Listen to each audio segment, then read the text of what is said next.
नमस्कार साथियों, आप भी 2026 में 12th क्लास का एग्ज़ाम देने वाला हैं तो यह वीडियो आप लोगों के लिए बहुत ही इंपॉर्टेंट है, क्योंकि इस वीडियो में हम लोग हिंदी का 12th क्लास का 2026 में जो भी ऑब्जेक्टिव क्वेश्चन आने वाला है वो सब इस वीडियो में देखेंगे। और अगर जो बच्चा इस वीडियो को पूरे लास्ट तक देख लेता है, समझो उसका हिंदी का जो वायरल क्वेश्चन है, जो आने वाला प्रश्न है, वह क्लियर हो जाएगा। और जो बच्चा नहीं देखेगा वो एग्जाम में जरूर पछताएगा। तो इस वीडियो को लास्ट तक जरूर देखेंगे। तो चलिए क्लास को स्टार्ट करते हैं, और आप लोग हो सके तो कमेंट में आंसर जरूर देंगे। पहला क्वेश्चन देखिए क्या कह रहा है कि उसने कहा था कहानी में किस शहर का चित्रण है। तो जो उसने कहा था कहानी है, इसमें किस शहर का चित्रण किया गया है? अमृतसर का, लुधियाना का, कि जयपुर का, कि लखनऊ का? यह क्वेश्चन भी आई है 100%। यह क्वेश्चन आने वाला है 2026 में। तो इसको कैसे भी तरह रट जाएंगे। तो क्या आंसर हो जाएगा? तो अमृतसर हो जाएगा, यानी ऑप्शन ए आपका बिल्कुल सही हो जाएगा। उसने कहा था जो कहानी है इसमें किस शहर का चित्रण है? तो अमृतसर का है। चलिए अगला क्वेश्चन देखते हैं। दूसरा क्वेश्चन कह रहा है कि लहाना सिंह के गांव का क्या नाम है। तो जो लहाना सिंह का गांव है इसका क्या नाम है? कह रहा है मगर है, माझे है, कटरा है, कि तेलघरिया है? तो याद रखेंगे लहाना सिंह का जो गांव का नाम है माझे नाम है, यानी ऑप्शन बी आपका 100% सही हो जाएगा। इसको ध्यान रखेंगे। अगले क्वेश्चन की ओर चलते हैं। तीसरा क्वेश्चन कह रहा है कि लहाना सिंह किस पद पर था। तो जो लहाना सिंह था बाबू कौन सा पद पर था? सूबेदार के पद पर, कि लेफ्टिनेंट के पद पर, कि जमादार के पद पर, कि मेजर के पद पर? तो याद रखेंगे लहाना सिंह जो था जमेदार के पद पर था। ऑप्शन सी आपका सही हो जाएगा। और देखिए अगर आपको 2026 का वायरल क्वेश्चन चाहिए, वायरल पेपर चाहिए हिंदी का चाहे ऑल सब्जेक्ट का, तो चैनल को अभी सब्सक्राइब कर लेंगे। और वीडियो को अभी तक लाइक नहीं किया बाबू, तो एक बार आप लोग सारे बच्चे लाइक कर देंगे, लेकिन चैनल को सब्सक्राइब करना मत भूलिएगा, क्योंकि यही मौका है, लास्ट मौका है। चलिए 4 के आंसर दीजिए कि लहाना सिंह की मृत्यु किसकी गोद में हुई। तो जो लहाना सिंह की मृत्यु हुई थी ना, किसकी गोद में हुआ था? कीरत सिंह की गोद में, बजीरा सिंह की, कि अंतर सिंह की, महिप सिंह के? तो याद रखेंगे बजीरा सिंह के गोद में लहाना सिंह की मृत्यु हुई थी। ऑप्शन बी आपका सही हो जाएगा। ये चैप्टर बहुत ही इंपॉर्टेंट है। इस चैप्टर का पूरा ऑब्जेक्टिव क्वेश्चन आप लोग जरूर याद कर लेंगे। हम करवा दिए हैं, दूसरे वीडियो में देख लेंगे। 5वां का आंसर लगाइए कि पलटन, यानी यहाँ पर पलटन होगा वो, पलटन का विदूषक कौन था? तो याद रखेंगे पलटन का विदूषक हजारा सिंह नहीं था, मुख्तार भी नहीं था। कौन था? बजीरा सिंह था। पलटन का जो विदूषक था कौन था? बजीरा सिंह था। ऑप्शन सी आपका सही हो जाएगा। इस वीडियो को बाबू लास्ट तक जरूर देखेंगे। जो बच्चा देख लेगा समझो उसका हिंदी का वायरल क्वेश्चन क्लियर हो जाएगा। 6वां क्वेश्चन कह रहा है सूबेदार हजारा सिंह के लड़के का नाम था। तो सूबेदार हजारा सिंह का जो लड़का है इसका क्या नाम है? बोधा सिंह है, कि महा सिंह, की कीरत सिंह, की जगधारी सिंह?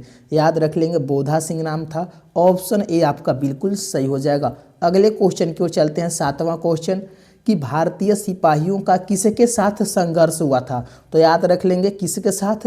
तो जर्मनी के साथ भारतीय सिपाहियों का संघर्ष हुआ था। ऑप्शन डी आपका बिल्कुल सही हो जाएगा। अगले क्वेश्चन की ओर चलते हैं। 8वां क्वेश्चन कह रहा है, 8वां क्वेश्चन कि जर्मन लपटन को किसने मार गिराया था। तो जर्मन लपटन को लहाना सिंह ने मार गिराया था। किसने? लहाना सिंह ने। ऑप्शन सी आपका बिल्कुल सही हो जाएगा। अगले क्वेश्चन की ओर चलते हैं। 9 क्वेश्चन कि सिख राइफल के जमेदार लहाना सिंह का नंबर क्या था। तो जो सिख राइफल के जमेदार लहाना सिंह है ना, इनका नंबर क्या था बाबू? तो 77 था। 77 इनका नंबर था। ऑप्शन ए आपको याद कर लेना है। यह भी 100% इंपॉर्टेंट क्वेश्चन है, ध्यान रखेंगे। चलिए अगला क्वेश्चन देखिए। 10 के आंसर लगाइए कि सरकार ने सूबेदार को जमीन कहाँ दिया था। तो सरकार जो था ना, सूबेदार को जमीन जो दिया था लायलपुर में दिया था। कहाँ दिया था? लायलपुर में दिया था। ऑप्शन डी आपका बिल्कुल सही हो जाएगा। चलिए 11 के आंसर लगाइए कि रॉबिन्सन क्रूसो ने 16 वर्ष के उपरांत किसके मुख से एक बात सुनी थी।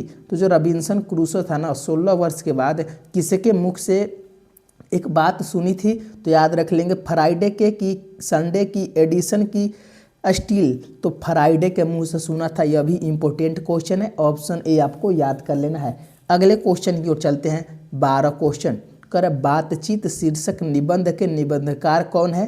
तो बातचीत के जो निबंधकार है जयप्रकाश नारायण नहीं है, मोहन राकेश भी नहीं है, नामवर सिंह भी नहीं है। कौन हो जाएंगे? तो बालकृष्ण भट्ट जी हो जाएंगे। यह क्वेश्चन भी 2026 में जरूर आने वाला है। तो ऑप्शन डी आपका बिल्कुल सही हो जाएगा। इसको याद कर लेंगे। चलिए क्वेश्चन नंबर 13 कि बातचीत के माध्यम से बालकृष्ण भट्ट क्या बतलाना चाहते हैं? तो बातचीत के माध्यम से ना जो बालकृष्ण भट्ट हैं वो बातचीत की शैली बतलाना चाहते हैं, यानी ऑप्शन ए आपका बिल्कुल सही हो जाएगा, बातचीत की शैली। अगले क्वेश्चन की ओर चलते हैं, 14 क्वेश्चन कि भट्ट जी को किसने अंग्रेजी साहित्य के एडिशन और स्टील की श्रेणी में रखा था?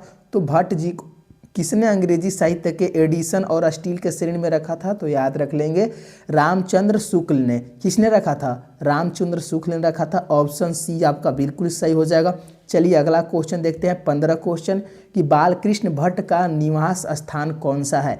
तो बालकृष्ण भट्ट का जो निवास स्थान है ना, याद रख लेंगे इलाहाबाद उत्तर प्रदेश में। कहाँ है?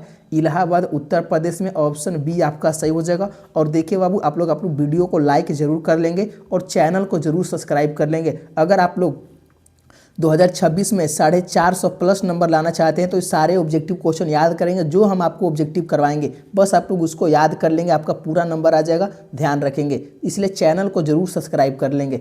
करें कि बालकृष्ण भट्ट ने किस पत्रिका का संपादन किया? तो जो बालकृष्ण भट्ट थे किस पत्रिका का संपादन किए थे? तो याद रख लेंगे हिंदी प्रदीप। कौन सा पत्रिका था? हिंदी प्रदीप था। यह आता है आपके एग्जाम में क्वेश्चन, इसको याद कर लेंगे। अगले क्वेश्चन की ओर चलते हैं, 17 क्वेश्चन करें कि बालकृष्ण ने हिंदी प्रदीप नामक मासिक पत्रिका निकाला न कब प्रारंभ किया था? तो जो बालकृष्ण थे हिंदी प्रदीप जो नामक मासिक पत्रिका था उसको कब निकालना प्रारंभ किए थे? तो 1877 में। 1877 में निकालना प्रारंभ कर दिए थे, शुरू कर दिए थे। तो ऑप्शन ए आपका बिल्कुल सही हो जाएगा। अगला क्वेश्चन देखते हैं, 18 क्वेश्चन कि कौन सी रचना, यहाँ पर रचना होगा, कौन सी रचना बालकृष्ण भट्ट के द्वारा रचित नहीं है? तो याद रख लेंगे उसमें मेघदूतम। मेघदूत जो है ना कालिदास के रचा हुआ है, कालिदास के द्वारा रचा हुआ है, इसको ध्यान रखेंगे। तो मेघदूत जो है बालकृष्ण भट्ट नहीं रचे हैं। ऑप्शन सी आपका सही हो जाएगा। चलिए 19 का आंसर दीजिए कि कौन सा उपन्यास बालकृष्ण भट्ट के द्वारा रचित है? तो यहाँ पर उपन्यास होगा। तो कौन सा उपन्यास जो है बालकृष्ण भट्ट जी रचे हैं? तो 100 अजान एक सुजान। 100 अजान एक सुजान जो लिखे हैं, कौन लिखे हैं? बालकृष्ण भट्ट जी लिखे हैं। ऑप्शन सी आपका बिल्कुल सही हो जाएगा। अगला क्वेश्चन देखते हैं, 20वां क्वेश्चन कि नाटक के प्रारंभ में होने वाले मंगल पाठ को क्या कहा जाता है? तो उसे नांदी पाठ कहा जाता है। यानी नाटक के प्रारंभ में जो होने वाला पाठ होता है, जो मंगल पाठ होता है, उसे नांदी पाठ के नाम से जाना जाता है। ऑप्शन बी आपको याद कर लेना है। अगला क्वेश्चन देखते हैं, 21 क्वेश्चन रॉबिन्सन क्रूसो को कब तक मनुष्य का मुख देखने को नहीं मिला था? 16 वर्षों तक। कब तक बाबू? 16 वर्षों तक रॉबिन्सन क्रूसो को मनुष्य का मुख देखने को नहीं मिला था। ऑप्शन सी को एकदम रट जाएंगे। अगला क्वेश्चन देखिए, 22 क्वेश्चन कि बोलने से ही मनुष्य के रूप का साक्षात्कार होता है, यह किसने कहा था? तो याद रख लेंगे, यह जो कहा था कि बोलने से ही मनुष्य को रूप का साक्षात्कार होता है, तो बेन जॉनसन ने कहा था। किसने कहा था? बेन जॉनसन ने कहा था। ऑप्शन बी आपको याद कर लेना है। चलिए 23 का आंसर दीजिए कि असल बातचीत सिर्फ 2 व्यक्तियों में ही हो सकती है, यह किसका मत है? तो यह एडिसन का मत है। यानी जो बातचीत है ना, असली बातचीत 2 लोगों के बीच हो सकती है, किसने कहा था? एडिसन ने कहा था। ऑप्शन ए आपका बिल्कुल सही है।